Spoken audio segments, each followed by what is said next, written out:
Is it really all that worth it to spend all that money on an Elgato green screen? I mean, I did, although I guess I kind of didn't at the same time, and I honestly think it was probably worth it, but I definitely wouldn't have paid full price. So let's go into it a little bit and discuss what the real benefits are behind getting a green screen like this.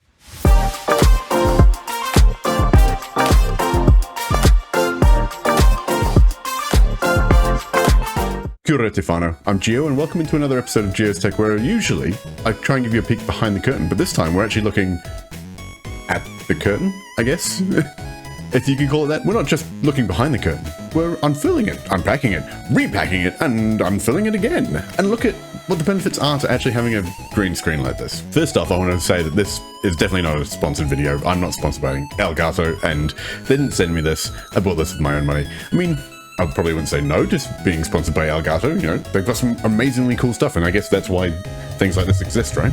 Don't get me wrong, this isn't the place I would start with my streaming content creation journey, but it just happened to be that it was something I was looking for along the way, and I want to give you an idea of why I wanted to get one of these. Let's just have a look, shall we?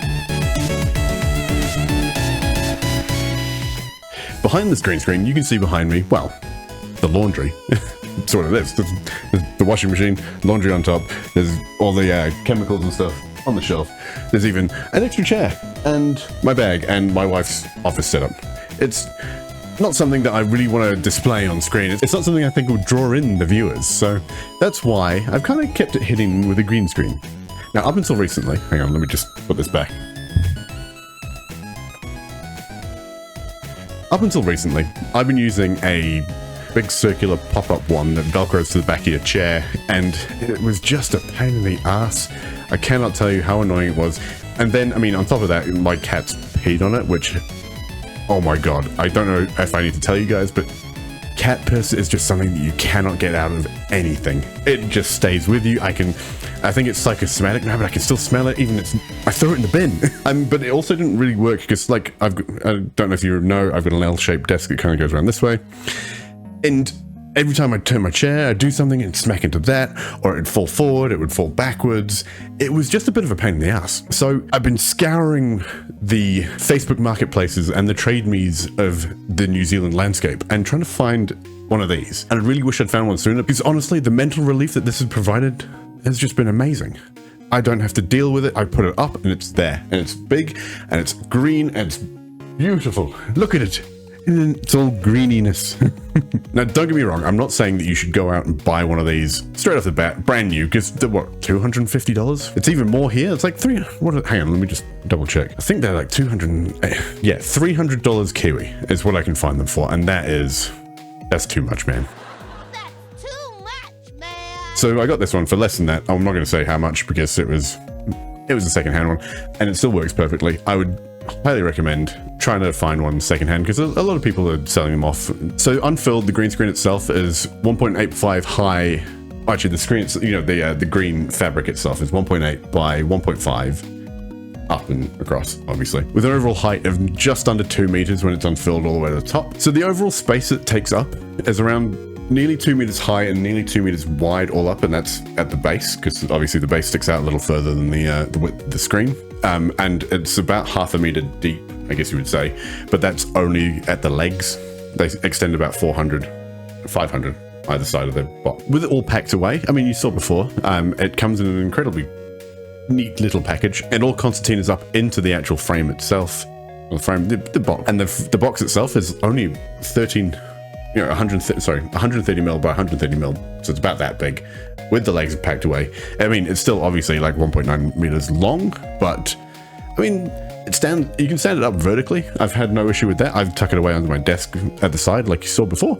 So, you know, it packs away pretty nicely, and that's how easy the setup is. I mean, that's unedited. That's me mucking around and showing you that you should probably put the legs up as well. I definitely made that mistake more than once, so yeah, keep an eye out for that. If you're going to get one of these, make sure you put the legs up before you put the screen up.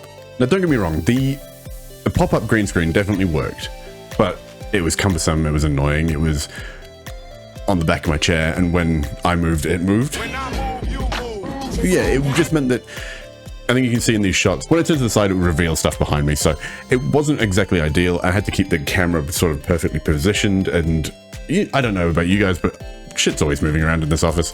My chair's moving, the camera's moving, screens are moving. I'm never in one fixed place to begin with. So as far as drawbacks go, I mean, the main one is obviously going to be price. If you can't afford one, if you can't find one secondhand for a decent price, don't do it. I would strongly suggest don't spend your money on this. If you're just starting out, or if you're thinking about getting a green screen, maybe try one of the cheaper ones first. Maybe try the a $17 pop-up one if you can find one. See how it works for you. If not, if you can find one for cheap, I would definitely recommend it. I would not spend the full ticket price unless, I mean, if you can afford the full price, then you go for it. That's fine. Another drawback is size. If you don't have the space for it, it's really quite big. Like, I'm not a small person, and it's still taller than me. The other thing that Elgato also do is not the pull up one, but you can have a wall mounted one that pulls down, which obviously might be a useful thing for some people. Doesn't work for me in this office, obviously, because there's big space behind. Can't really mount one on the back wall. Doesn't really work. Although I guess you could kind of put a screen up in front of the washing machine, but then you have to put something on the screen, and it doesn't matter. You know what I mean. As far as the benefits go of having a green screen like this, it does mean that you have much more flexibility on screen. In OBS, you can put whatever you like behind you. You can have a picture of whatever. If you don't have a proper film camera, what you could do is you could take a picture of your background, whatever it is behind you. You could then add it into OBS, green screen out your background behind you, and then slightly blur the picture that you took so it looks like your background. It would create an almost fake depth of field behind you. So you could get that classic camera shallow depth of field where your background is slightly blurry, but you're in nice focus. Now, my GoPro can't do this either, and that's what I'm showing now. So I've taken a photo, blurred it on OBS, I've green screened it out behind me, and now it's slightly blurry. It looks better than seeing the washing machine back there. You could do whatever you really like. It's up to you. I've used it on stream quite a lot recently. I quite like my current scene layout where you can see the little notification bar beneath me, and then just me, a green screen background behind me, and then you can just see more gameplay. It feels a bit more immersive, I guess, from my point of view. I don't know. Maybe that's just me. Have you got a green screen? Have you got any tips and tricks for the green screen? Do you need help setting it up? I'd be happy to provide a video. We record on these and I can show you how to actually make it work. Now, this afternoon is not the best time for this, right? Because I've got bright light here, dark light here. It's all dark. It's all mismatched, but there are ways around it. So if you'd like to see that video, please let me know. I'm happy to put it together and we can go through some little tips and tricks. There are some fun things that I like to do with mine as well. Having them double stacked and having things moving. Yeah, it's awesome fun. But look, let me know what you think. Are they useful? Have you got one of the old pop-up ones, which are really annoying? I don't know. I see them around a lot. They're on sale, or the cheap, the cheap like big box stores. I figure they're pretty prevalent in places. Well, that's enough of me extolling the virtues of Elgato. I guess once again, no, not yet. I haven't done it before. This is the first time, right? This has really helped me out.